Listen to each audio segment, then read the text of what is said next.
Welcome once again to the Ohio State of Mind, a show powered by Scarlet and Gray Sports Radio. Alongside Tyler Danburg, I'm Caleb Spinner. We are officially on winter break, so we're doing this via Zoom for the foreseeable future until we both return to Columbus.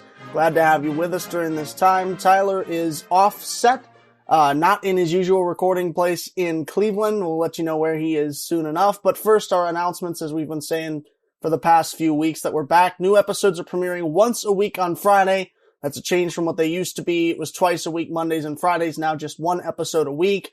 And we are no longer uploading to SoundCloud. We are now on SGSR TV, in addition to the SGSR Podcast Network, which you can find using our link tree and by navigating to the SGSR Twitter page at SGSR_OSU. There's a link tree in our bio that sends you to everything related to our content. And also on SGSR TV, we've been releasing audiograms for now. We plan on doing some video content when we come back, so you guys can watch us as we record, as we break down your favorite Ohio State teams.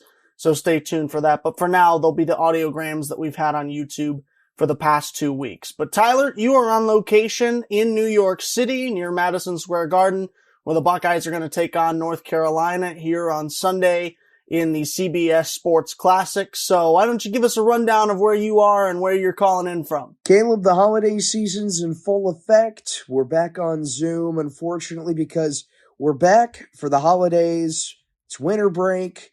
Things are wrapping up in Columbus, but athletics are still going on, and we should have a great weekend in store in New York City doing the CBS Sports Classic between Ohio State and North Carolina. The environment in the city right now, it's really buzzing. There's a lot going on. Lights are on. Everything's decorated. So it's a really cool sight to see. Hard for me to imagine the city that never sleeps being any more awake than it usually is, but it sounds like everybody is in extra hustle bustle mode for the CBS Sports Classic, which we'll talk about here in a minute. But first, let's talk about the Ohio State hockey teams, because both the men's team and the women's team are on the road this week. Let's start with the men's. Number 14 men's hockey plays a home-and-home with Bowling Green. The Falcons host the first game at the Slater Family Ice Arena on Friday, December 16th. That's a 7:07 p.m. scheduled puck drop then. And then the Buckeyes will conclude the series on their normal sheet of ice at Value City Arena the following day, Saturday the 17th at 7 p.m. there. This is the second straight year, Tyler, that Ohio State and Bowling Green have played a home-and-home. Are you a fan of scheduling series this way, or would you rather, as an AD, have both played at the same arena, whether that's 2 on the road or 2 at home? When it comes to hockey, especially this Ohio State Bowling Green men's hockey series, I am a fan of this home-and-home series because it's a throwback. It's an old CCHA rivalry between the two. So you get to play one game in Columbus, you get to play one game at Slater Family Ice Arena, and it's just a really cool thing to do. See 2 interstate teams get to do that home-and-home. And also it's a real test of, who can bounce back or who can keep that momentum going forward, because no matter what the result is the first night, you got to get on a bus and go up to the Northwest to BG the next night. And it's all happening within a 24-hour span. So I'm a fan of it, and it's a really cool event, especially when you're kind of paying tribute to those old rivalries and past conferences. I don't think a lot of people are familiar with the legacy of the CCHA, but that is one of the best hockey conferences in college athletics. They've got a lot of good teams up there. Bowling Green, certainly a great program. They came in off 2 losses at home to Minnesota State in a rivalry game for them.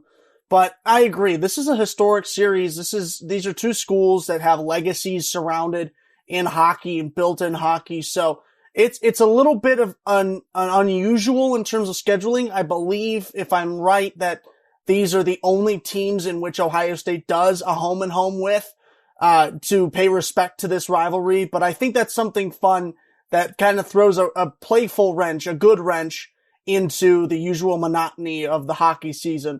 But let's talk about the women's hockey program, because they also play a historic franchise in the Cornell Big Red. They'll travel up to New York and Ithaca to take on the Big Red in a rare Saturday-Sunday series. You usually see it Friday and Saturday, but this one, December 17th and 18th. Ohio State last played December 2nd and 3rd at Minnesota Duluth. They split a series with the number 8 Bulldogs then. And the Buckeyes won that first conference 2-1, but then fell 5-4 in overtime in the finale.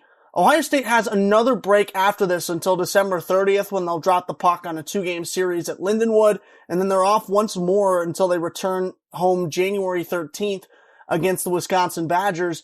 Is all of this time off, particularly at the rough halfway mark through the season, a good thing in your eyes? I think it is a good thing because it will be good for this women's ice hockey team to get a little bit of a break. And it's a little bit different of a break than last year. Well, first off, the Buckeyes have played already 8 games against top 25 ranked opponents. This one against the Cornell Big Red, the number 10 team in the nation, that's going to be their 9th already before we hit the new year. Compared to last year, Ohio State, when they won the national championship, and granted, it took a little bit for them to get going in January, but they didn't play from December 4th to January 7th. Now, this year, they get a little bit of some games in between. You've got this middle of December series against Cornell, and furthermore, they're a top 10 team in the country. So the Big Red are going to push Ohio State to the limits. We'll see what the Buckeyes can do. But all in all, I do think that the break is a good thing, especially when you go into the break coming off a high-powered top 10 series. Tyler, I can't help but wonder if you're maybe teasing another national championship for Ohio State, giving the amount of experience more that they have this year than that long break that they had next year. But last year rather. So maybe I'm reading too far into that, but it sounds like you're teasing something. Maybe that crystal ball that I keep referencing that I sent you is actually doing its work and giving you a clear view of the future. But let's switch over to men's basketball, which is why you're in New York City right now. The number 23 Ohio State Buckeyes will do battle against North Carolina at Madison Square Garden in New York City. The annual single-day event kicks off with the Buckeyes and Tar Heels at 3 p.m. and concludes with Kentucky and the future Big Ten school UCLA finishing off that day. The 7-2 Buckeyes will face off against an unranked Tar Heels team with 4 losses, all in a row back between November 25th and December 4th. That was to Iowa State, Alabama in overtime, Indiana, and Virginia Tech, and they've won their last 2 since then against Georgia Tech and the Citadel.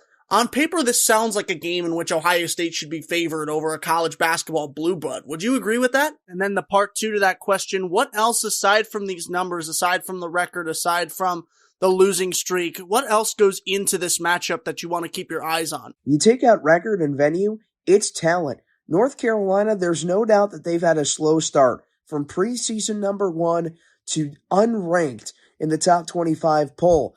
But there's a reason why they were the runner-ups last year, and then the preseason number 1 not having lost too much and bringing in Northwestern transfer Pete Nance. They are a talented team, and that's why they can get hot at any time this year. And while Ohio State might be favored, the Tar Heels still bring in a great team. Caleb Love, their leading scorer, he's averaging 18 points, 3.5 assists per game. Armando Bacot has only missed 1 game this year, but he's got a lot of height. He has 55 career doubles in over 4 years in the Carolina Blue. So Ohio State, they're going to have their work cut out for him. We could see with these 2 talented teams, talent going right into the forefront, and it could be a shootout right down to the very end. Should be a good one at the Garden. That'll do it for us this week on the Ohio State of Mind. We'll see you again next Friday. Make sure you're following us on Twitter at State of Mind OSU and SGSR at SGSR_OSU for the latest news regarding this show. And once again, listen to us on the SGSR Podcast Network, as well as Scarlet and Gray Sports Radio TV, SGSR TV on YouTube. Alongside Tyler Danburg, I'm Caleb Spinner. That's the show. We're out of here.